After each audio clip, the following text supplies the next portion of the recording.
Olá galera, meu nome é João Luiz Braga, sou analista aqui na Encore e vim aqui um pouco atrasado, né, para fazer um vídeo de novembro, falar um pouquinho do mês. Hoje é dia 6, são 8h30 da noite aqui agora. Eu vou ficar olhando um pouquinho para cá, como sempre, que a gente tá na minha colinha. Mas vamos lá, esse mês a gente vai falar de um tema que são os três pivots do momento. Pivot é quando dá uma invertida, uma mudada, né, o pivô. O primeiro pivot que vai acontecer, a gente só não acha que é tão rápido quanto o mercado quer precificar, é o Fed Pivot, ou seja, quando que o Fed, o Banco Central Americano, vai parar de aumentar o juro. O segundo pivot, que mexeu bastante no mercado esse mês, e acho que ainda vai acontecer, e deve acontecer até mais rápido, é o Xi Pivot, que é quando o Xi Jinping vai abrir a economia chinesa e parar com a política bem restritiva do Covid-0. E o terceiro pivot, que esse está mais na torcida aí para acontecer e está cada vez mais difícil, é o Lula pivot, né? Ou seja, quando é que o Lula vai abandonar o discurso populista, né, de campanha e vai começar a fazer discurso como presidente eleito, né, responsável, especialmente no campo fiscal, com um país que, né, se é que esse Lula pivot vai acontecer algum dia, né? A gente vai falar sobre os três aqui neste vídeo, mas antes um pouquinho dos recados do mês e a performance. A gente tá vendo super bem no ano, né? Felizes por entregar um resultado bom num ano tão difícil, né? O em corações tinha passado o índice, o long bias estava subindo bem, a previdência estava lá em cima, quando veio aí o pior dos cenários, né?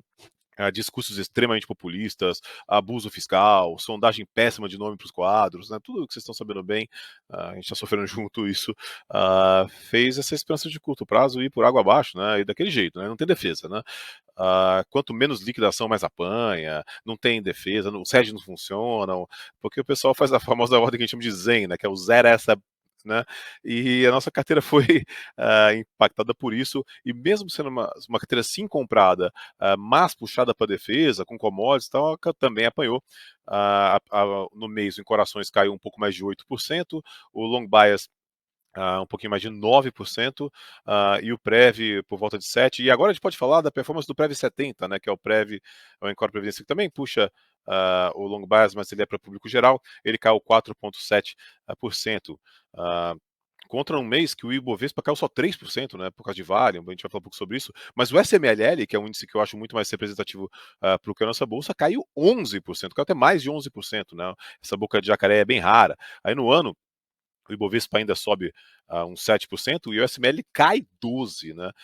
Nossos fundos em corações até o final de novembro sobe uns 2%, o Long Bias sobe 9,5%, ainda estamos ganhando índice nele aí, o Prev sobe quase 15%, o Prev 100 e o Prev 70 sobe 12%. Então esses fundos ainda estão um pouco tranquilos, mas ainda me deixa um pouco triste porque a gente estava super bem. Né? E no final do vídeo a gente vai falar um pouquinho mais sobre as contribuições do mês, o que fez a gente sofrer um pouco mais, um pouco menos, mas essa diferença de 20 pontos, quase 20 pontos percentuais entre o Ibovespa e o SML chama muita atenção no ano, né? Dei uma olhada aqui desde quando esses índices existem, o Ibovespa é super velho, mas o SML não é tão velho. A última vez que teve uma diferença tão grande dos dois foi em 2007, quando o Ibovespa subiu 44% e o SML subiu 21%. E nesse mês, essa diferença gigantesca do mais 3 do menos 3 para o menos 11, é fácil explicar, né? Só a Vale, que é a maior posição disparada no Ibovespa, não está na SML, a SML subiu quase 30%. Isso deu quase 4 pontos percentuais para o índice, ou seja, se a Vale tivesse ficado parada, né, esse gráfico na tela que vocês conseguem ver agora, né, só se a Vale tivesse ficado parada ao invés de subir, o Ibovespa já teria caído 7%, não 3%. Né? E repara aí na tela, né, as 15 maiores contribuições para o Ibovespa, só 3 não são commodities, né? E com isso, Vale já é 20% do Ibovespa, 19,5% do Ibovespa, assim, é impressionante. Né? Enfim, com essa queda toda, a gente voltou para um cenário que os ativos são ridículos de baratos, assim, olhando para menores valuations, realmente, assim, valuations nos níveis mais baixos da história. E olhando para os diferentes ativos, né, NTNB, pré, câmbio, todos sofreram, né? Mas acho que as ações, especialmente as small caps, as menos líquidas, sofreram bem mais que os outros, especialmente o câmbio, que até segurou, né? Não deu tanto susto assim, não. No Ibovespa, esse mês, 22 ações caíram mais de 20%. No SMLL, das 133 ações que acompanham o índice, 43 caíram mais de 20%, ou seja, foi um mês realmente difícil, né? As valuations voltaram para as mínimas, e aí, galera, quem tem um horizonte um pouquinho mais longo, tá aí de novo, né, a oportunidade. E se você quiser saber um pouco mais sobre nossos fundos, entra no nosso site, encore.am, ou nesse QR Code aqui, é só apontar para ele, que vai estar lá onde a gente está distribuído, enfim, vocês vão conhecer mais sobre a gente, e quem conhece a gente sabe, a gente não olha para o índice, a gente não considera o Ibovespa nossa composição, eu não durmo bem com mais de 10% em alguma posição, né? Imagina 20% no papel super volátil de commodities como Vale, né?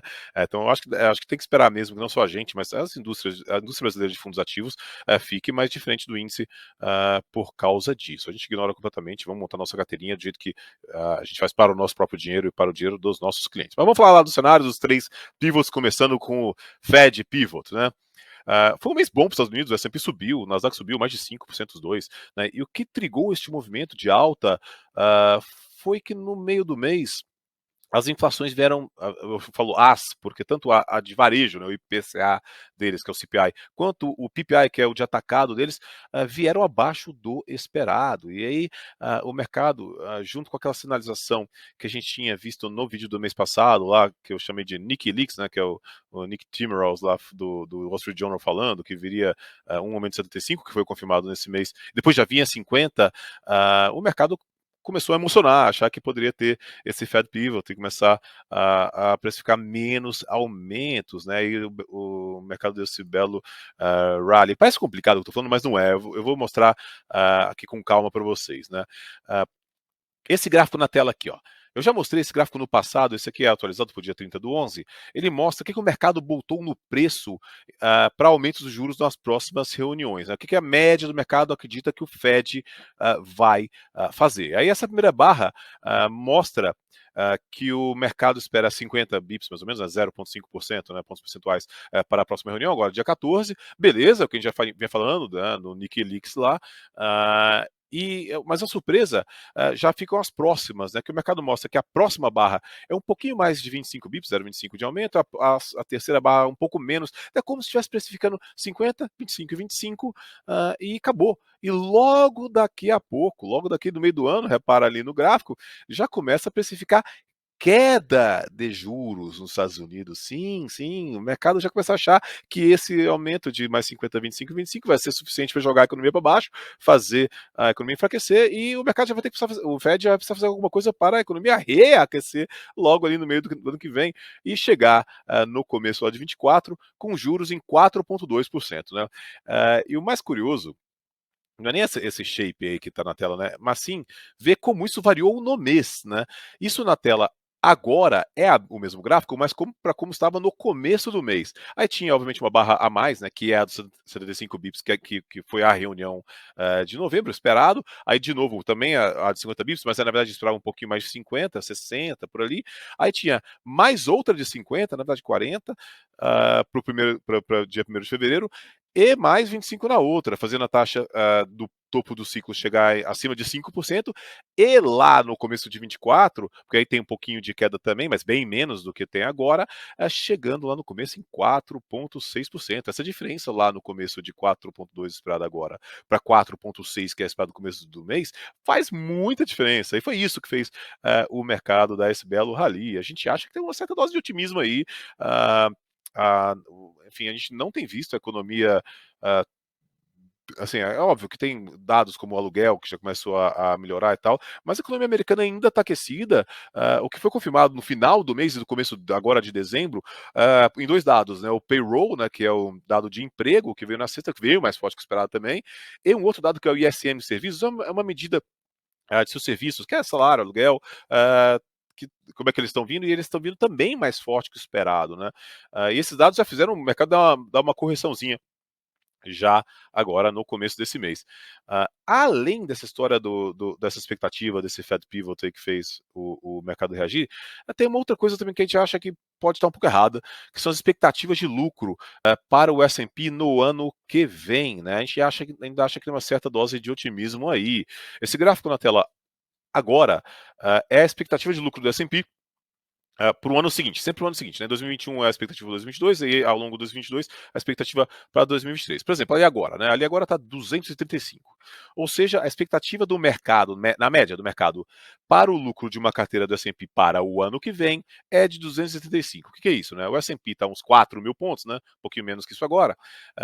Ou seja, 4 mil pontos dividido pelos 235, que é o lucro esperado, dá mais ou menos 17 vezes, né? Ou seja, o S&P está negociando 17 vezes o seu lucro esperado, 4 mil dividido por 235, né? Apesar de já ter uma correção para baixo nesse lucro esperado para 2023, né? É só ali ver ali no gráfico, né? Mas no meio do ano, esse 235 aí era 250, né? Já deu uma pequena corrigidinha aí, mas isso ainda é um crescimento para o lucro desse ano, que é mais na faixa de 220, né? A gente acha que o mercado vai continuar revisando para baixo, porque é difícil ter crescimento para o ano que vem em relação a esse ano com uma taxa de juros tão restritiva como a gente está caminhando, né? E fora, ou seja, a gente não vê o mercado a 17 vezes lucro, né, que é esses 4 mil dividido por 235, né? A gente acha que é mais do que isso, porque o lucro é menor. E agora na tela, esse é um gráfico histórico desde o começo do século, deste múltiplo de preço sobre lucro do S&P, que está aí os 17 agora na ponta, que você consegue ver no gráfico. Aqui tem uma discussão longa de qual seria o múltiplo justo, ainda mais nesse nível de juro, e também considerando que o índice agora, o S&P agora, ele tem mais peso em empresas de tecnologia, né, Apple, Amazon, Google, do que tinha no passado. Essas empresas têm um múltiplo maior mesmo. Mas mesmo assim, a gente acha que 17 ou 18 que está na nossa conta é difícil de justificar. A gente acha que esse S&P deveria negociar mais perto hoje de uns 15, 16 vezes, e esse lucro não ser 235, ser mais perto de 220 ou até menos.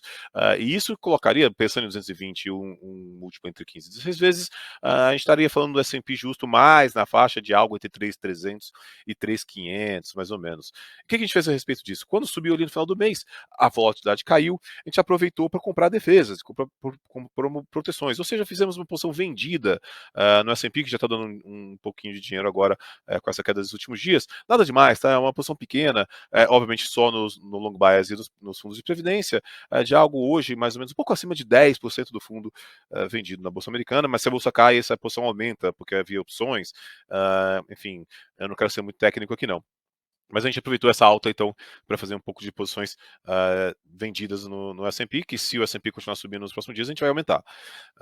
E se, obviamente, se tiver um cenário de hard landing, que é o que a gente chama, né, um cenário de recessão braba mesmo, crise feia, o S&P teria muito mais para cair. Aí não é 15 vezes, é menos, e também não é 230, 220 de lucro, seria menos, mas a gente não está catastrofista em relação aos Estados Unidos, muito pelo contrário, a gente não acha que a gente está diante de um 2008 agora. Obviamente, vocês sabem, eu sempre repito essa frase, né, que a gente é pago aqui para mudar de opinião, né? Mas, por enquanto, a nossa opinião é que não estamos diante de um 2008. Eu trago aqui alguns argumentos, né? O primeiro são esses gráficos da tela aqui agora. O da esquerda mostra a alavancagem das empresas da S&P, tirando as financeiras, que a visão é um pouco diferente, e você vê que elas caíram bastante nos últimos anos, né? E as empresas de tecnologia são, em sua maioria, caixa líquido, nem são alavancadas, né? Mas interessante é o gráfico da direita, que é a alavancagem dos bancos, das empresas financeiras, e a alavancagem medida em ativos sobre patrimônio líquido, e quando você olha para a tela aqui para o gráfico, é um nível super baixo, bem mais baixo que era 2008 ali, né? 2008, lembrando, foi uma crise de alavancagem, né, dos bancos e das famílias, né, em real estate, né, no setor imobiliário, né? Então, e além dos bancos estarem super desalavancados, que foi o gráfico que eu mostrei, o cenário de crédito ainda está super favorável, que é o que esse gráfico aqui mostra na tela. Aliás, deixar bem claro que esses gráficos aqui são do Bank of America, muito legais, obrigado, Bofa, é uma análise super bacana. Olha esse gráfico da esquerda. Esse gráfico da esquerda mostra o que a gente chama de charge-offs, né? Ou seja, as perdas definitivas dos bancos e como elas estão super baixas em relação ao histórico, né? Olha o pico que aconteceu lá em 2008, né? Hoje está super abaixo e tem um motivo para ela estar abaixo, ainda mais abaixo do que veio aí desde 2015, que é o gráfico da direita, né? O gráfico da direita mostra que a grande quebradeira que veio aí nessa década, depois, obviamente, não considero aqui a crise de 2008, e sim 2015 para frente, vieram das empresas de energy, né? Que são as empresas de petróleo e por aí vai, porque teve todo aquele investimento no gás do xisto, né, no shale gas, e depois o petróleo desabou lá 2015, 16, e isso fez com que essas empresas quebrassem. E agora o cenário para commodities, como já vem falando, está super bom, então as empresas não vão quebrar. Então é um cenário super favorável de crédito. Por fim, o último gráfico para provar para vocês de porque eu não acho que estamos diante de 2008 é esse agora na tela, que é um gráfico da Standard Poor's, que mostra ah, o número de pedidos de falência das empresas que eles cobrem por lá, e 2022 é o menor número, isso o amarelinho é dezembro, né? Então tira dezembro para ser comparável com 2022, você repara que o número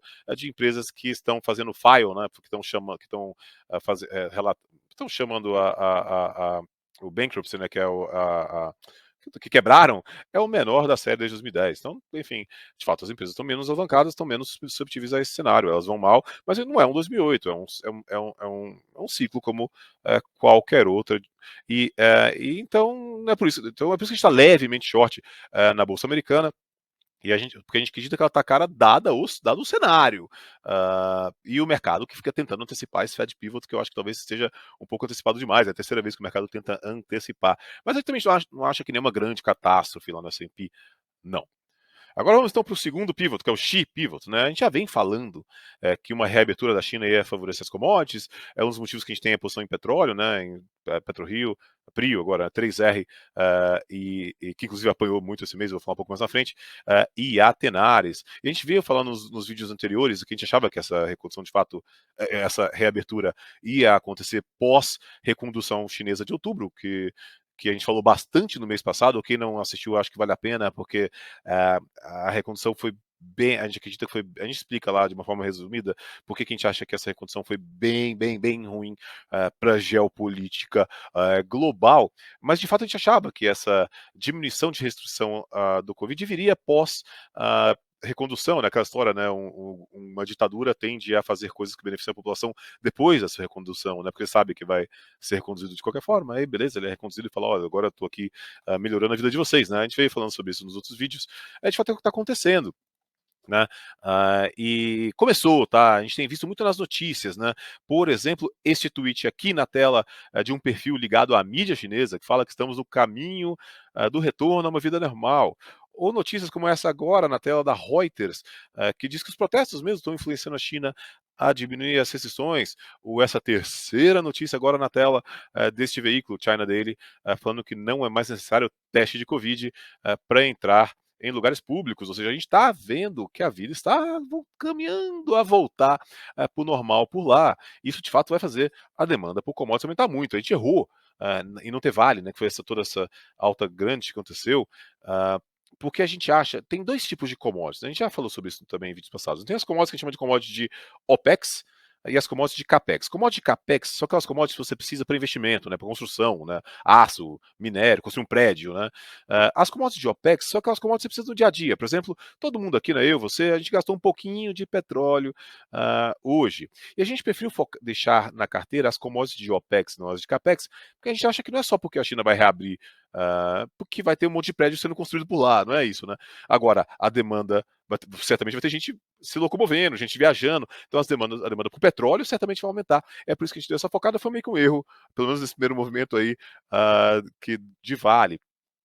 Mas a gente, ao longo do mês, aproveitou para aumentar, quando a gente começou a ver sinais da reabertura chinesa acontecendo, a gente aproveitou para aumentar a nossa posição de commodities através de uma delas, que é o meio do caminho, vai, entre uma commodity CAPEX e uma commodity OPEX, que é o alumínio, via CBA, que é uma empresa listada aqui, lá dos Votorantim, que fizeram seu IPO ano passado, não lembro. E por que a gente prefere o CBA do que Vale?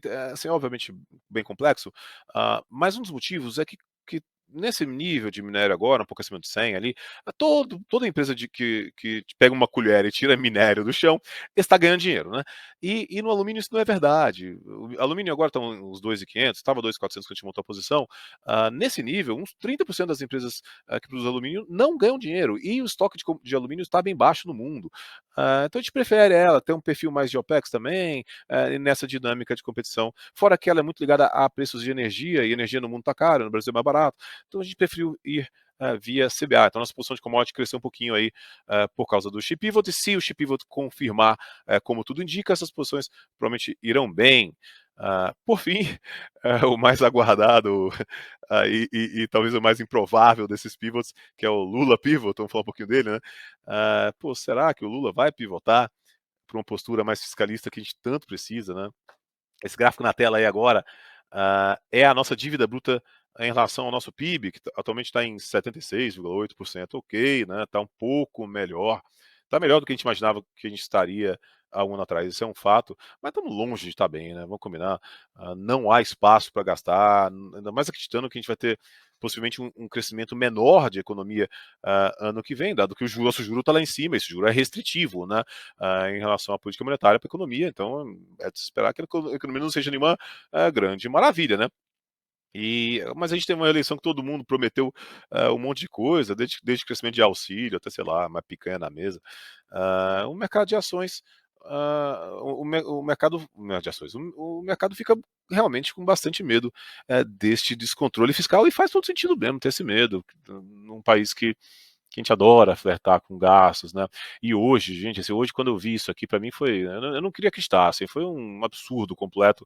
Uh, Quando saiu, né, o relatório da PEC, né, do relator Alexandre Silveira, e esse print é meu, eu que fiz esse print, essa marcação aí, falando de MMT, assim, isso para mim foi um absurdo por completo, eu não queria acreditar quando eu li isso. MMT é terraplanismo econômico puro, assim, e que certamente, ainda mais num país como o Brasil, se nos Estados Unidos levou a maior inflação desde os anos 70, né, imagina aqui, e o único caminho de algo como isso no Brasil seria inflação, que por sua vez é imposto em cima dos mais pobres, assim, eu não quero que já é um absurdo tremendo, e ver isso realmente me deixa com muito medo, não é à toa, né? Isso junto com a provável, né, acho que não tem muito como fugir disso, né? A provável indicação do Haddad para a Fazenda, né? Eu torço muito para quando, se isso acontecer, aconteça junto com um compromisso de austeridade, né? Ou boas pessoas nas secretarias embaixo, enfim, que venha um Lula pivot aí, porque senão o caminho para a desancoragem fiscal e da inflação vem muito, muito, muito rápido. Eu nunca achei que eu ia citar o Reino Unido como um exemplo ruim, mas acabou de ver o que aconteceu com a Liz Truss para um comecinho de condição fiscal errada no momento de incerteza, né? A mulher durou um mês no cargo, né? Bom, eu torço mesmo para que o Lula seja mínimo, o Lula, o time lá, o pessoal seja minimamente inteligente para perceber como brincar com fogo é isso, né? Quão perigoso seria, especialmente para a camada mais pobre da nossa população, uma responsabilidade fiscal a essa altura do campeonato. Então, começou esses riscos, o mercado já tirou todos os cortes de juros que tinham previsto para o ano que vem, na curva, o que faz total sentido, né? Porque eu, na posição do Roberto Campos, né, o diretor do Banco Central, que vai ficar mais 2 anos, né? O Roberto Campos só vai sentir, eu faria o mesmo, né? O Roberto Campos só vai se sentir confortável em cortar juro se tiver algum compromisso fiscal, né? Se não, com a nossa trajetória, um compromisso real do governo com a nossa trajetória fiscal. Senão, na verdade, ele pode até aumentar a juro e não diminuir, né? Então, eu espero muito que a turma lá de Brasília pense um pouco sobre esses riscos. Lembro de 2003, né, que lá houve alguma responsabilidade fiscal, porque se isso acontecer, aí eu volto com a teoria de que o Lula é muito sortudo, né, e por uma questão de tempo, né, o vídeo já está com 23 minutos aqui, já vai ser o maior vídeo da história do Mensal da Encore aqui, peço desculpa. Então, por uma questão de tempo, eu vou deixar para elaborar essa tese aqui num vídeo futuro, mas se rolar o Lula pivot, o que sobra para a gente é um ciclo extremamente favorável, que o Lula de novo, sortudo para caramba, vai capturar, que é corte no juro, né, porque o juro real ex ante ficaria muito alto se a inflação convergir para 5, 4%. Dois, commodities para cima. No curto prazo, por causa do chip pivot que a gente já falou, e também no médio e longo prazo, por causa do subinvestimento que aconteceu no setor de commodities, das políticas de ESG, tudo que a gente já veio falando. Três, né, o grande problema do mundo hoje, o que é? Energia, preço de energia lá em cima, né? O Brasil não só está tendo energia barata no curto prazo, porque exatamente agora está chovendo, e tem chovido pra caramba aí, não tem o risco hidrológico, bandeira verde, ou seja, energia barata no curto prazo, que é mais uma sorte que o Lula está dando, como também teremos energia barata no médio e longo prazo, porque vai ter uma entrada de um monte de energia nova, aí, eólica, solar, por aí vai. Ou seja, nossa vantagem competitiva em relação ao preço de energia vai aumentar com o prazo. E 4, como a gente também falou no vídeo do mês passado, a história do geopolítico ruim, pode ser bem vantajoso para a gente, porque nenhum país nessa história da desglobalização vai querer ficar na mão dos outros, né? Então vai ter duplicação de cadeia de suprimento e a gente vai ajudar nas commodities, né? E fora a própria segurança alimentar, assim, o Brasil é o isentão amigão, né, de todo mundo. Então, o geopolítico ruim pode ser muito bom para a gente, e tudo isso seria capturado pelo sortudo Lula, né? Só não pode abusar da sorte. Então vamos torcer, né, enfim, para esse Lula pivot aí. E obviamente num vídeo mais para frente eu elaboro esses 4 pontos aí, a gente fala um pouco mais sobre isso. Mas esse é o motivo de, gente, assim, o ciclo é muito, muito forte e muito mais importante que pequenas decisões políticas. Obviamente, né, isso tudo pode vir por água abaixo se a gente for para um caminho muito ruim. Para terminar, falando um pouquinho dos meios dos fundos, né? Como é que às vezes a performance de curto prazo dos papéis não vão muito como a gente espera, né?